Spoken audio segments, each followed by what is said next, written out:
रामकृष्ण हरी मंडळ श्री स्वामी समर्थ सध्या पवित्र अशा श्रावण महिन्याला सुरुवात झालेली आहे। यंदा 25 जुलै 2025 म्हणजे शुक्रवारपासून श्रावण महिन्याची सुरुवात झालेली आहे आणि यंदा पहिला श्रावणी सोमवार हा 28 जुलै 2025 या दिवशी असणार आहे। यंदा श्रावणामध्ये आपल्याला 4 श्रावणी सोमवार मिळणार आहेत।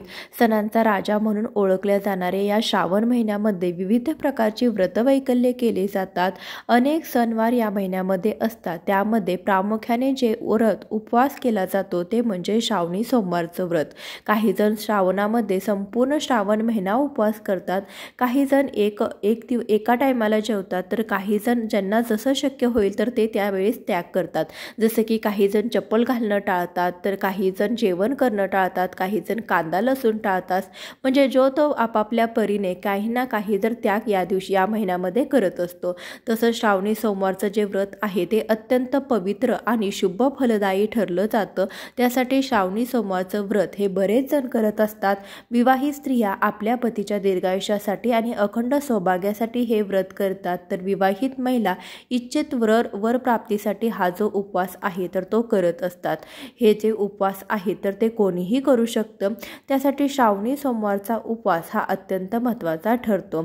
यंदा 4 श्रावण सोमवार आलेले आहे। श्रावणामध्ये आपण शिवलिंगाची शिवपिंडीची घरच्या घरी सोप्या पद्धतीने पूजा कशी करावी, त्यासोबतच शिवामूठ कशी अर्पण करावी, मंत्र कोणता म्हणावा, अशी संपूर्ण माहिती पाहणार आहोत। त्यासाठी व्हिडिओ शेवटपर्यंत पहा। चॅनलवरती नवीन असाल तर नक्कीच सबस्क्राईब करा। चला तर मग वेळ न घालवता आजच्या व्हिडिओला सुरुवात करूया। श्रावणी सोमवारी सकाळी लवकर उठायचं आहे, स्वच्छ स्नान करून घ्यायचं आहे। त्यानंतर तुम्ही पांढऱ्या रंगाचं वस्त्र परिधान करायचं आहे। तुम्ही पांढरा रंग नसेल तर हलक्या रंगाचे वस्त्र परिधान करू शकता, परंतु काळ्या रंगाचे वस्त्र परिधान करू नये। नित्याची कामं आटोपल्यानंतर रोजची देवपूजा करून घ्यायची आहे। त्यानंतर आपल्याला शिवपिंडीची पूजा करायची आहे। ज्या ठिकाणी पूजा बांधणार आहे ती जागा स्वच्छ करून तिथे तुम्ही रांगोळीने स्वस्तिक काढून घ्या। स्वस्तिकवरती हळदी कुंकू अक्षदा फूल वाहून नमस्कार करून त्यानंतर त्यावरती पाठ किंवा चौरंग मांडा। त्यावरती पांढरे वस्त्र किंवा हलक्या रंगाचे वस्त्र तुम्हाला ठेवायचं आहे।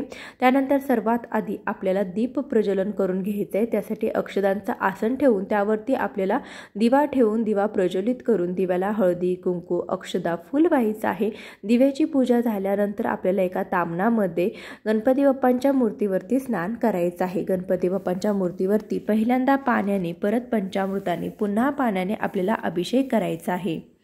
गणपती बाप्पांची पूजा करत असताना ओम गण गणपते नमः या मंत्राचा जप करावा। त्यानंतर मूर्ती कोरडी करून घ्यायची। विड्याच्या जोडपानावरती अक्षदांचं आसन ठेवून त्यावरती हळदी कुंकू वाहून गणपती बाप्पांची मूर्ती स्थापित करायची। गणपती बाप्पांना हळदी कुंकू अक्षदा कापसाचं वस्त्र दुर्वा अर्पण करायच्या आहेत। लाल फूल अर्पण करून नमस्कार करायचा आहे। त्यानंतर शिवलिंगाची पूजा करायची आहे। एका तामणामध्ये आपल्याला बेलपत्राचं आसन द्यायचं आहे। त्यावरती आपल्याला शिवपिंड ठेवायची आहे। महादेवाच्या शिवपिंडीवरती पहिल्यांदा पाण्याने, त्यानंतर पंचामृताने, त्यानंतर पुन्हा पाण्याने अभिषेक करायचा आहे। अभिषेक करत असताना सतत आपल्या मुखामध्ये नमः शिवाय या मंत्राचा जप करावा। अभिषेक करत असताना आपण पंचामृताने अभिषेक करणार असाल तरी देखील पहिल्यांदा पाण्याने अभिषेक करावा। कच्चं दूध वापरावं। तुम्ही दूध वापरत असताना ते तापवलेलं किंवा या दिवशी आपल्याला किंवा कधीही तापवलेलं किंवा पॅकेटमधलं दूध वापरायचं नाही। कच्चं गाईचं दूध आपल्याला या दिवशी शिवलिंगावरती अभिषेक करण्यासाठी वापरायचं आहे।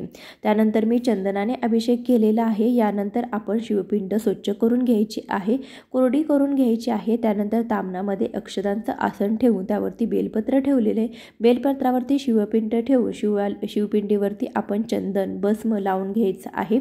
या दिवशी तुम्ही महादेवांना प्रिय असलेल्या वस्तू अर्पण करायच्या आहे।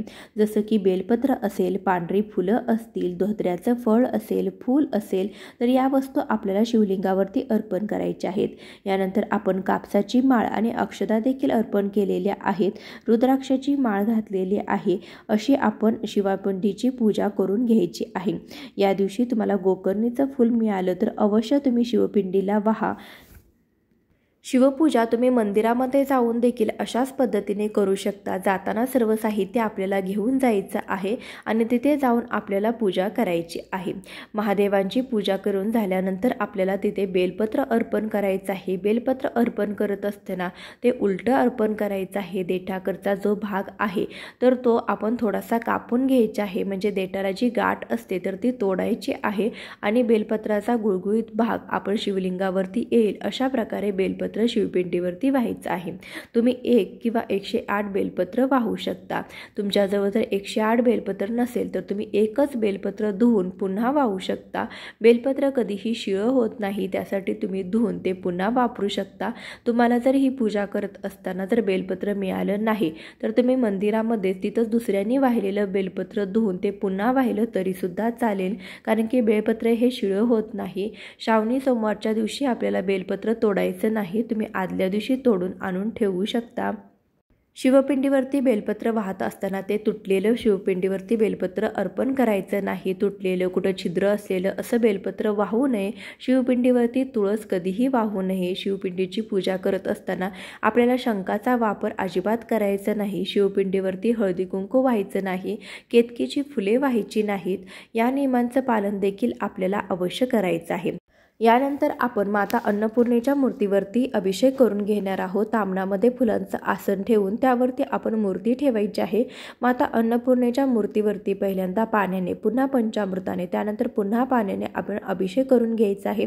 त्यानंतर मूर्तीवरती पुन्हा पाणी ओतून आपण मूर्ती स्वच्छ करून त्यानंतर कोरड्या कपड्याने पुसून घ्यायची। विड्याच्या जोडपाण्यावरती अक्षदांचं आसन ठेवून हळदी कुंकू वाहून त्यावरती मूर्ती स्थापन करायची।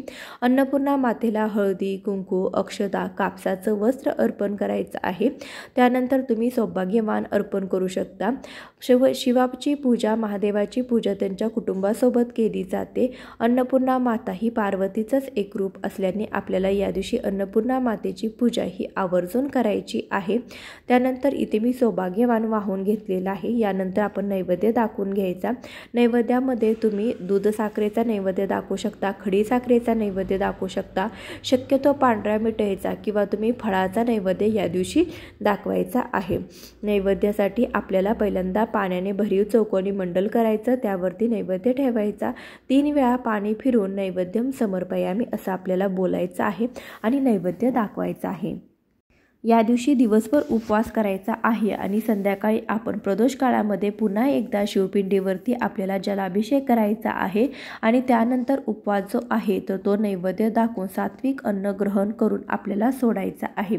यंदा पहिल्या श्रावणी सोमवारी भावाचा उपवास आल्याने आपल्याला हा जो उपवास आहे तर तो दुसऱ्या दिवशी सकाळी आपल्याला नागपंचमीच्या दिवशी सोडायचा आहे। यानंतर धूप ओवाळून घ्यायचं। त्यानंतर तुम्ही कर्पूर आरती तुम्ही या दिवशी करू शकता, कारण की भगवान शिवशंकरांना कर्पूर आरती ही खूप प्रिय आहे। यासाठी तुम्ही कर्पूर आरती करा। त्यानंतर आपल्याला शिवामूठ अर्पण करायची आहे। पहिल्या दिवशी, पहिल्या श्रावणी सोमवारी शिवामूठ जी आहे तर ती शिवामूठ तांदूळ आहे, दुसऱ्या तीळ, तिसऱ्या मूग, चौथ्या जवस। तर पहिल्या शिवामूठ ही तुम्ही मंदिरामध्ये जाऊन वाहू शकता, कारण की हे जी शिवामूठ आहे तर ती खास करून मंदिरामध्ये वाहिली जाते, कारण की आपल्याकडून तेवढंच मुठभर धान्याचं दान व्हावं यासाठी हे शिवामुठीचं व्रत केलं जातं। शिवामुठीचं व्रत हे लग्न झाल्यानंतर 5 वर्ष केलं जातं।